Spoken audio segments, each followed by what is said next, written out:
Hi, guys, and welcome back to another episode of the H Town Heal Show, where today we're kind of just going to be a state of the Astros type video right now.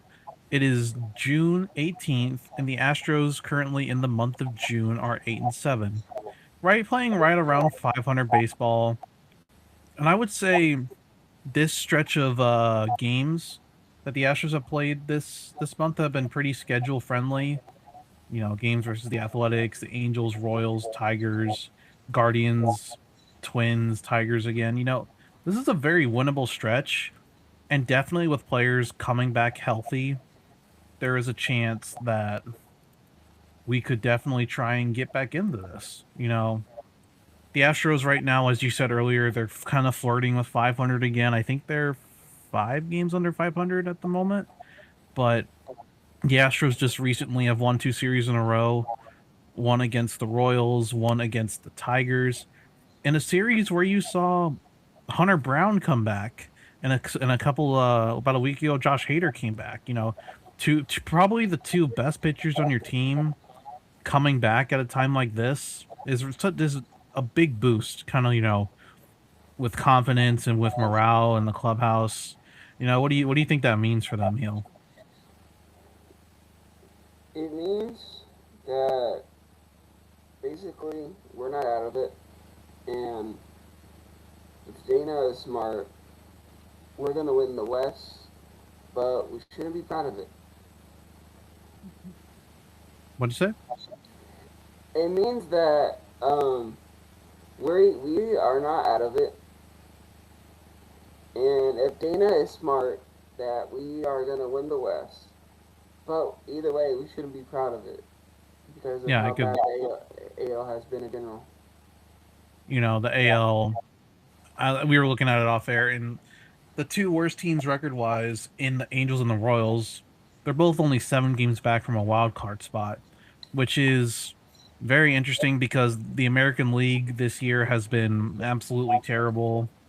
There's not The only two teams really running away with it are the Yankees, the Rays, and surprisingly the White Sox. The White Sox have been a fun little team, but the Astros are still very much in it. I think they're 3.5 games out of first, 2.5 games back of a wild card, and it's been kind of an interesting stretch because you've seen the Astros add some players, you've seen some more go downs with injuries. Over this stretch, the Astros added outfielder Lamont Wade Jr. He's a left-handed bat, major league experience, and for the few games that he played, he looked pretty solid at the plate, drove in some runs, got some big crucial extra base hits, but he unfortunately went down with the sprained ankle, I believe. But according to reports, he is coming back rather quickly, so we should probably see him within the next couple weeks. Obviously, we got Hunter Brown back and Josh Hader back, and then who else? We traded for the Rays for minor leaguer Reynel Delgado, who got the game-winning hit on Tuesday's game, I believe. He's a lefty who can hit righties pretty well, and he's just kind of just like this revolving door of like experiments the Astros have tried this year. Lamont Wade Jr., Braden Shoemake, Reynel Delgado, Shea Wickham, Zach DeZenzo, everyone. They're basically just trying to see what'll stick. But it kind of is what it is at the moment with health.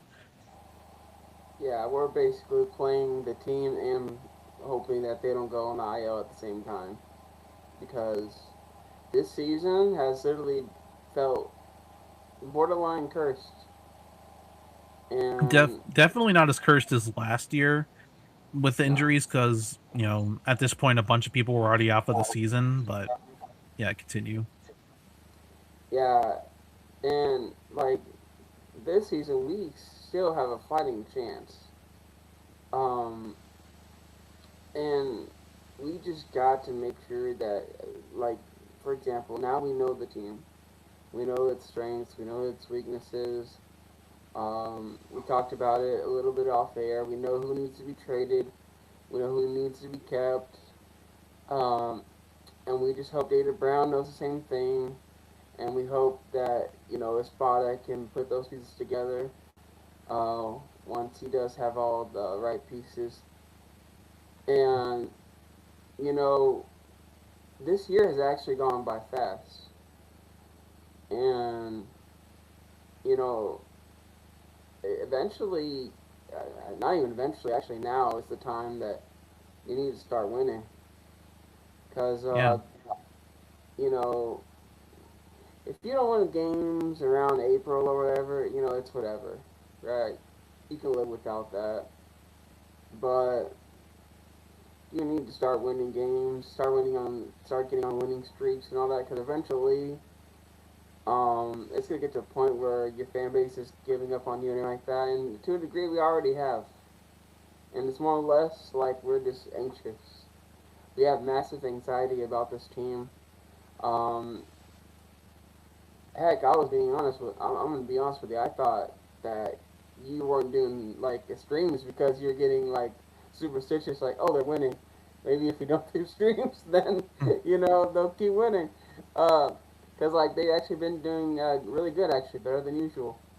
Mhm. Um, uh, but yeah, hopefully they keep this up. They keep doing good. And actually, I'm gonna give Espada a little bit of love. He seems lately to be pulling at least the right trigger most of the time lately. So I'll give him some love because when you're the captain leading the ship, you get the most hate, and I'll give him some love when it's going right too. I mean, the only thing people have against him is just pitching Brian Abreu, who's been god awful this year. But you can't not pitch him. It's like he's on the roster. He's going to have to play at some point, and it's not his fault that he's just fallen off a cliff. And Brian Abreu is one of the guys who we talked about who, if you're going to try and shed some salary, a guy you're not going to bring back, potentially look at trading him. I know his value probably right now is not that high. He's on an expiring contract, and he's been terrible.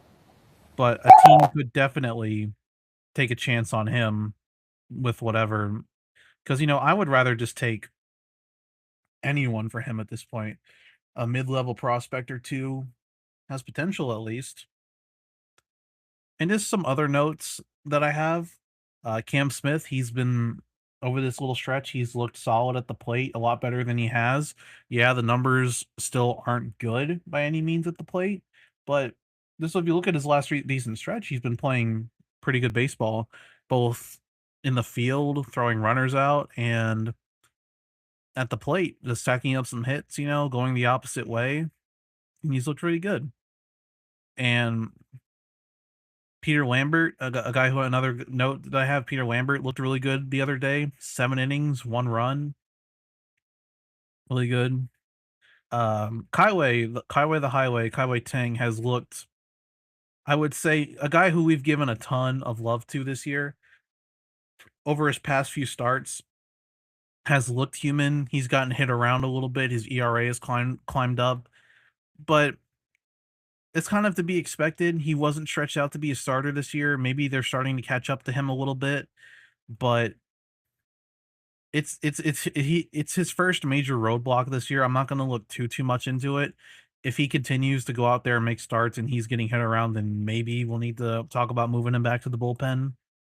But for this next series coming up with Cleveland, with Hunter Brown coming back, the Astros are actually choosing to skip Mike Burrow's next start, which is, they're calling it a temporary rest, and he's going to be used in the bullpen that series. But they said he's going to make his next start after that. The plan is to probably piggyback him off of Tatsuya Imai, and it's like, and that's kind of funny when you think about it, because two of those guys, Tatsuya Imai and Mike Burrows, were supposed to be like your big pitching acquisitions in the offseason, and so far they've been a disaster, the both of them. You know, and another thing about Imai is that I thought he was starting to turn a corner, but then when the Astros, you remember that game where the Astros scored like 9 runs in the first inning versus Kansas City, Yeah, were on it. Jordan had 2 home runs and the grand slam in 1 inning. Yeah.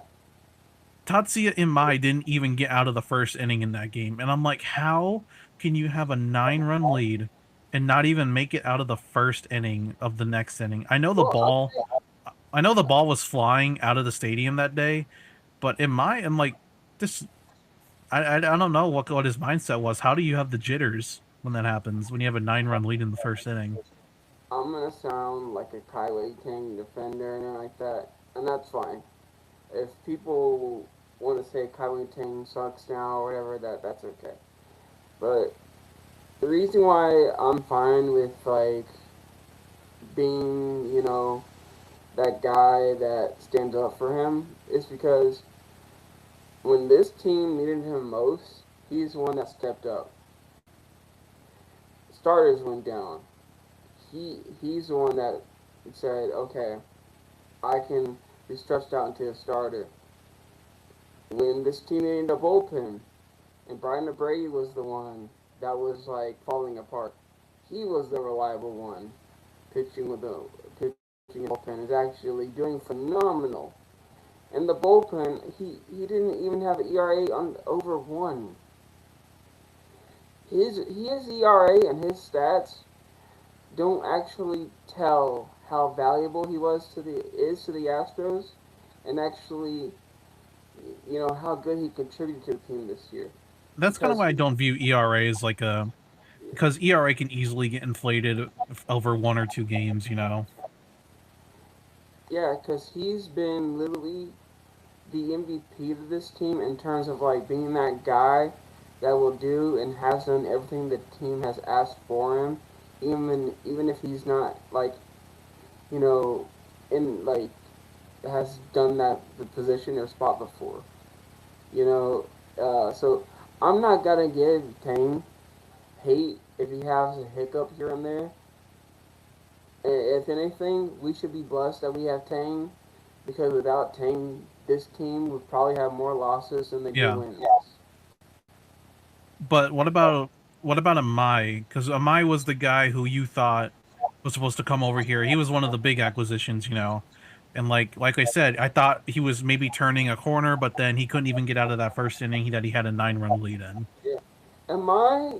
Hey, yeah, he's definitely the one that people can look at and be like, what a waste of money this year. He did not turn out. He was supposed to be a dominating ace. It was supposed to be him and Under Brown, and pretty much, you know, knowing what they have done this year, he pretty much, Lambert and Arrighetti, and whoever wants to take the fifth spot. But obviously, that's not the case. So I'll take the hit on that one. That's on me. I But find it. I still believe in him. yeah, But just if it's got to take another year, a full off season in the U.S. In the big leagues, if that's what it takes, any tweaks. But I find it kind of funny that the two big acquisitions in the offseason, Imai and Burrows, are getting outshined by 2 guys who you didn't even know existed before coming into the season in Kai Wei Tang and Peter Lambert. yeah, for sure. And And Lambert has just been as much as I feel like it's kind of 1A 1B with Tang and Lambert for kind of being the unsung heroes. If you didn't have those two, this team would be well below 500. and Dana Brown won't admit it, but he looks like an idiot for starting Arrighetti in the minors this year. And the thing with Arrighetti is when people say that, all I have to tell them is that he had twins in spring training. He missed a handful of spring training starts. So, do I think that he needed to spend as much time as he did in the minors? No. I feel like he could have made a start earlier, but he needed at least a few starts in the minors before getting called up. So do you think they never made the right decision in starting him in the minors? Yes, I believe so. All right. Maybe maybe not for as long as he stayed there, but he needed at least 2 or 3 starts down there. Yeah, but hopefully Amai does get it right, and hopefully Amai does become at least like a three starter by next year. And Yeah, hey, and here's the good news: we're guaranteed to have him for another year because I don't know what team's gonna want him and sign yeah, him he's to a probably long. not gonna he's probably not gonna opt out of that deal. Yeah, no, there's no way. He'd look foolish. And then with Burrows, I saw Chandler Rome talking about how his arm slot and where the ball releases is a lot lower than what it was last year. So the Astros are hoping that maybe by him trying a new arm release point in the bullpen that it could start helping him. And also he only threw 96 innings last year in the big leagues. He's already thrown 70 something this year, so he's already approaching that career high in innings. So it could be fatigue as well for Mike Burrows. I feel like Mike Burrows, a lot of people are saying that he needs a minor league stint. I don't disagree, but Dana, that's probably not going to happen. But I feel like a trip to the bullpen, try and see if stuff works, if there's any drills he can do. We got to see, but definitely Imai and Burrows have been a pretty big disappointment, to say the least, for this year. Yeah, and if any, Astros fans hear this, especially if any chance Dana Brown or anyone in the Astros front office hear this, if Amai is bad as a starter, I just want to please say this: if you're bad as a starter, that does not mean you are going to be bad in the bullpen. So try Amai in the bullpen if he keeps being bad. After all, there's a reason why the Red Sox won the World Series way back in, I think it was 2013, 20, Mhm. yeah, 2013. I'm pretty sure with this guy named Koji Urahara. Really bad as a starter, terrible, suck up the joint. As a closer, different story, my man. Ah, Yeah, and then going to the offense, like I said earlier, I've liked what I've seen out of Cam Smith over this last stretch. Jordan Alvarez is Jordan Alvarez. He's as long as he stays healthy, I think he's gonna be on track to win the MVP. Walker's doing what Walker's supposed to do. I'm starting to see a little more promise out of Isak over this past stretch as well. And then Yiner Diaz. Oh, I forgot to mention Yiner Diaz also got activated off the IL too. So three big decent guys, 3 guys will come back. And I know we all give Yiner Diaz a lot of hate, but the game on Tuesday where he started with Hunter Brown, he looked a lot more patient at the plate. He got a hit. He got a walk. His first at back, he got a walk, laid off pitches that he would usually swing at, and he threw in. He gunned a runner down at second base. And I don't know if you guys remember, but when Yarner Diaz is catching, typically runners run all over him. And I'd like to say that he looked pretty good on Tuesday. I know it's a small sample size, but hopefully he can his season around after coming back from that injury. and maybe it has to do with competition. I think I heard they're going to split time, something like that. Like it's going to become more of a 50-50 thing. Yeah, And maybe Vasquez needed a break for sure after starting all those games. Yeah, so maybe Yonner just needs a little more competition of like who's gonna be the starter. Mhm. Maybe that's what it is. Yeah. So Delgado, he had the game winning hit in that game versus the Tigers. And it's just like there's flashes, but what this team really needs is consistency. And Jose Altuve, he struggled mightily recently, and I'm like, he's Jose Altuve. I can't say he's washed, he's done, his career's over yet. But when he started the year with this approach to where he was super patient, walking at a way above average pace, and waiting for the pitch to come to him and getting those hits and everything. He really was doing something that he never done before, but then as soon as injuries happened, he started to press more. He started to go back to the Altuve of old, and that's just not working at the moment. He's still Jose Altuve. We all love Jose Altuve. So I can never really badmouth him. Yeah. Um, my only worry is how is Altuve gonna? Sorry, how is this team gonna be when Altuve leaves? I mean, yeah, we got the guy and Jordan who's gonna take over, but I wonder if this team's still gonna have that same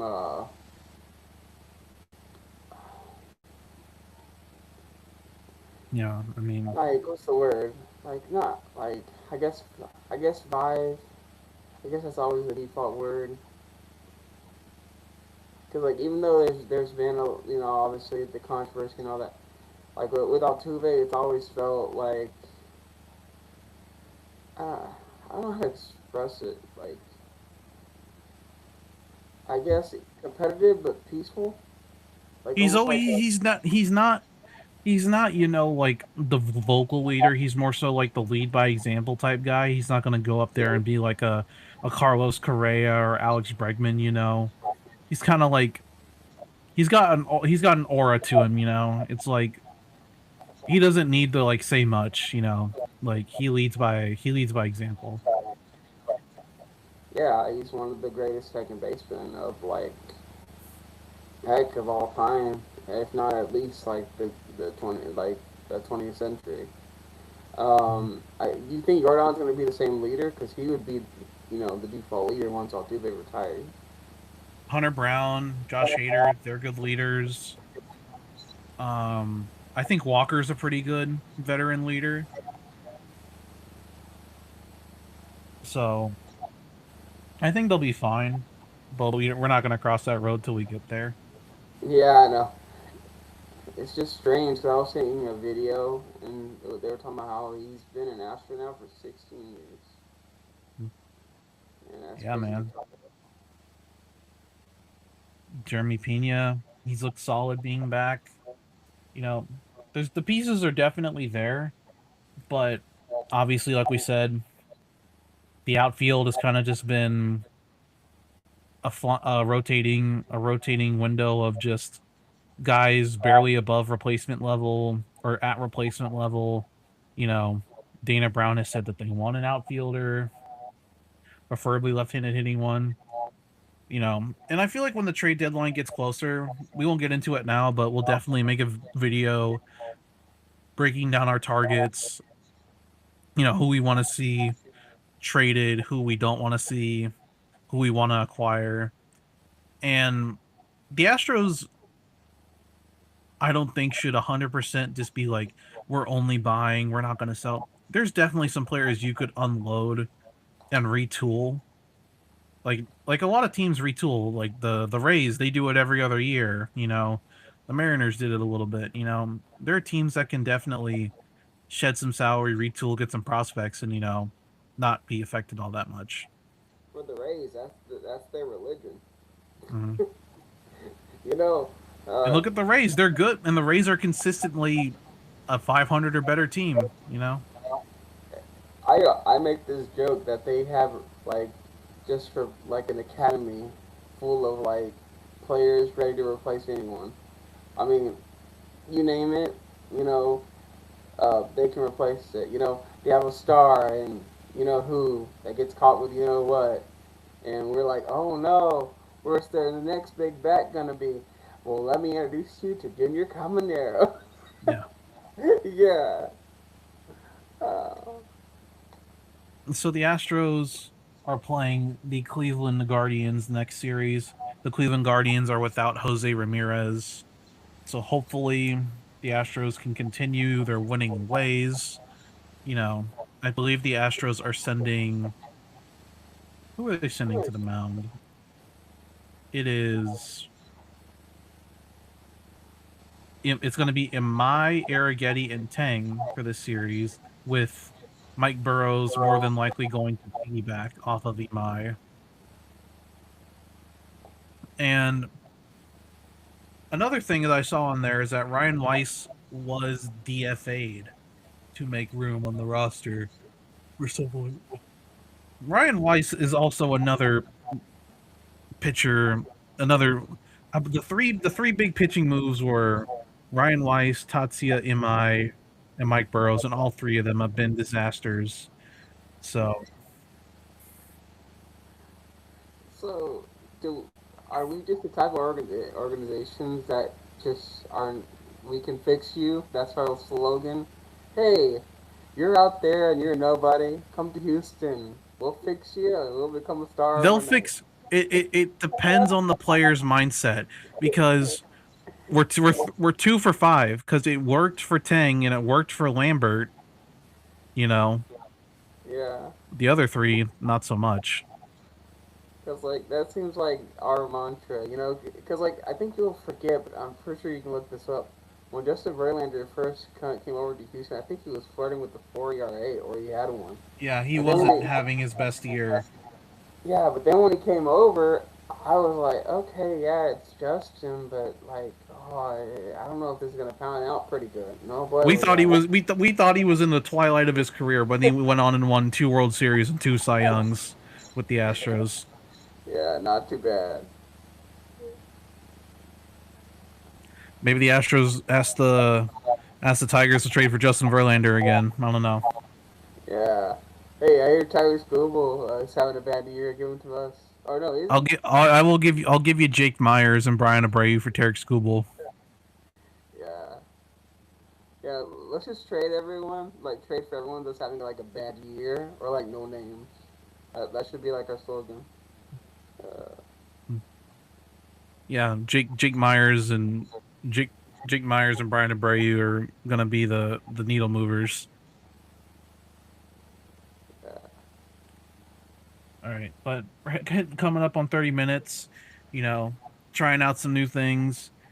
Sorry for the inconsistencies in schedules. We're gonna.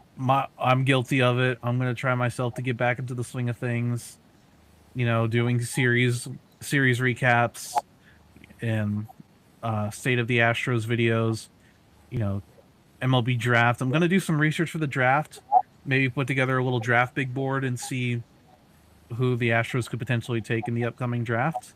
And we'll just let you know if there's any new content coming. So thank you guys for listening, and we'll definitely be back with another series recap here pretty soon. I'll keep my word on that. All right. Thank you guys so much, and see you.